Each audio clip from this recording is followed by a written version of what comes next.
Réfléchis au chemin que tu vas prendre, engage tes pas dans une direction sûre. Bonjour et bienvenue pour votre capsule méditative quotidienne. Je la commence avec ce verset de Proverbe 4, verset 28, parce qu'aujourd'hui, pour progresser, on va parler du fait qu'il est important de regarder où on met les pieds. J'ai lu cette semaine un article qui disait « Dieu est mort, vive-moi ». On parlait il n'y a pas si longtemps de la nécessité de tenir notre langue, et c'est vrai, il peut être assez sage quand même de ne pas faire et de ne pas dire tout ce qui nous passe par la tête, tout ce que nous ressentons. Mais c'est difficile ça, parce que ça va à l'encontre de ce concept qui semble prendre le pas sur tous les autres, l'importance du moi. C'est vrai qu'aujourd'hui, on aime et on valorise l'authenticité, le fait de vivre en accord avec soi-même. Personne n'aime les hypocrites, non ? Mais qu'est-ce que ça veut dire, être fidèle à soi-même? Est-ce que c'est se complaire dans une formule qui dit « je suis comme ça et de toute façon, je ne changerai pas » Ou est-ce que c'est nous assurer que nous sommes fidèles à notre moi, le plus saint, celui que Dieu nous appelle à être? Et se focaliser sur ce moi-là, c'est ça qui permet de progresser. C'est pas facile, hein?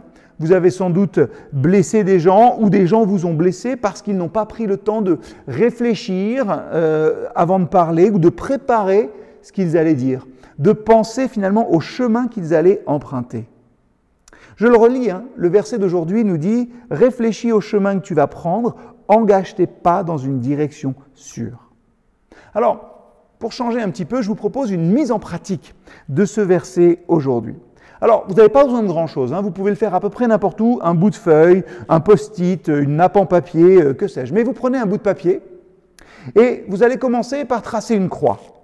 Et dans chacun des coins du haut, de droite à gauche, vous notez, analysez et simulez. Puis dans les coins du bas, toujours de droite à gauche, priorisez et naviguez. Vous laissez pas mal de place, sous les mots ou au-dessus des mots. Il y a un petit visuel qui s'affiche pour que vous voyez ce que ça donne. Analysez maintenant. Sous ce mot, vous pouvez écrire « J'ai envie de ».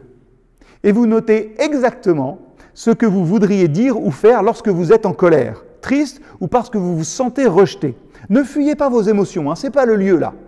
Analysez-les. Exemple, j'ai envie de sortir de la voiture et d'en coller une à ce chauffard. J'ai envie de lui dire ces 4 vérités à celui-là, etc., etc. Pendant que vous écrivez ça, réfléchissez à ce qui vous pousse à réagir comme ça. Ne luttez pas, analysez. Faites ça à chaque fois que votre envie de vous énerver peut-être arrivera. Et vous verrez avec le temps qu'il y a des situations, des émotions et un schéma qui revient. Vous remarquerez, à chaque fois que cela arrive, voici comment je me sens. Et voilà ce que ça me pousse à faire. Analysez, plus nous arriverons à comprendre nos émotions, les émotions qui motivent nos mots, plus nous aurons la possibilité d'agir sur ceux-ci avant qu'ils nous affectent et avant qu'ils n'affectent nos relations avec les autres. Voilà pour analyser. Vous avez vu que juste à côté, dans le haut du tableau, vous avez simulé. Qu'est-ce que ça veut dire? Ça veut dire qu'après avoir analysé la situation, l'étape suivante, c'est de voir, si je fais ça, qu'est-ce qui va arriver? Faites-vous des plans à ce moment-là. Racontez-vous des histoires et regardez là où elles vous mènent. Le but est de comprendre notre trajectoire. Et c'est extrêmement utile de comprendre les implications d'une décision avant de s'engager dans l'action. Si je dis ça, voilà ce qu'elle répondra. Par exemple, qu'est-ce qui va se passer ensuite? Qu'est-ce qu'elle va faire? Que vais-je faire? Quel sera l'impact à long terme peut-être sur notre relation, sur notre famille, sur mes enfants, sur ma réputation, sur ma carrière? Lâchez-vous. Là où on simule, on a encore le temps d'agir. Assurez-vous simplement de le faire en connaissance de cause. Est-ce que ce chemin va m'amener là où je le veux?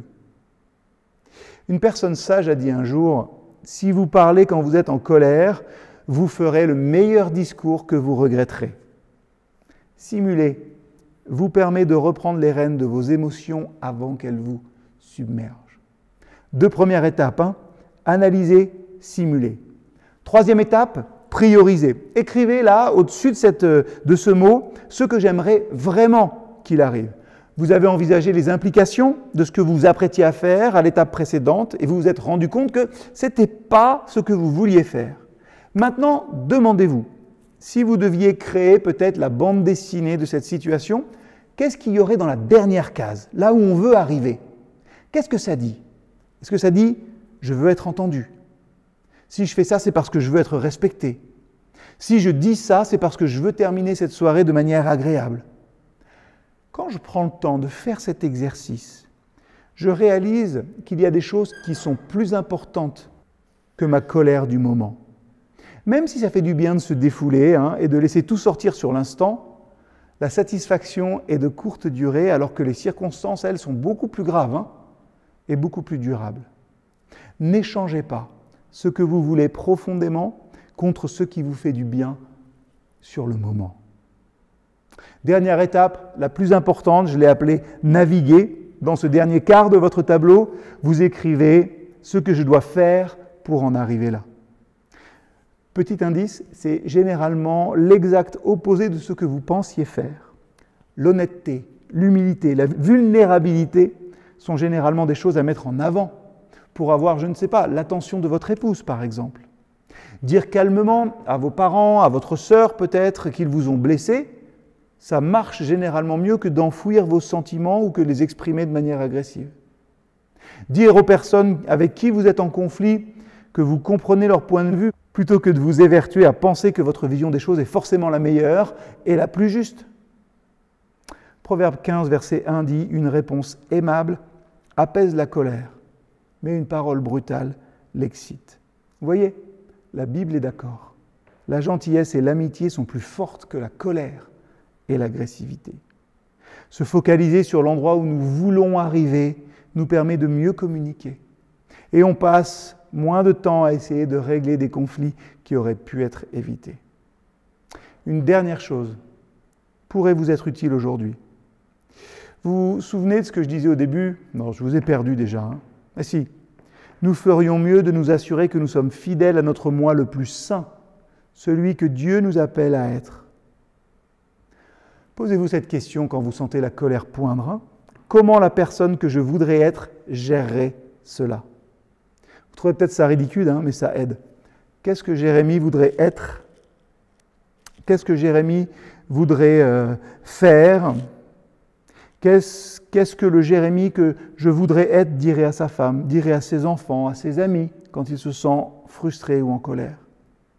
Et le plus souvent, la réponse de Jérémie, ce serait être plus à l'écoute, parler moins, être plus empathique et moins sermonné. Dans cette quête qui est notre vie chrétienne, notre quête de la ressemblance de Dieu, demandez-lui de vous aider à combler ce fossé entre qui vous êtes et celui ou celle que vous devriez être. Vous ne serez jamais déçu d'avoir fait le bon choix, même si ce n'est pas facile sur le moment. Seigneur, aide-moi à réfléchir à mes choix, à mes voix, à mes réactions. Apprends-moi à ralentir, à répondre plutôt que réagir et à combler le fossé entre ce que je suis et ce que tu m'appelles à être, entre ce que je vis et ce que tu me promets de vivre. Amen.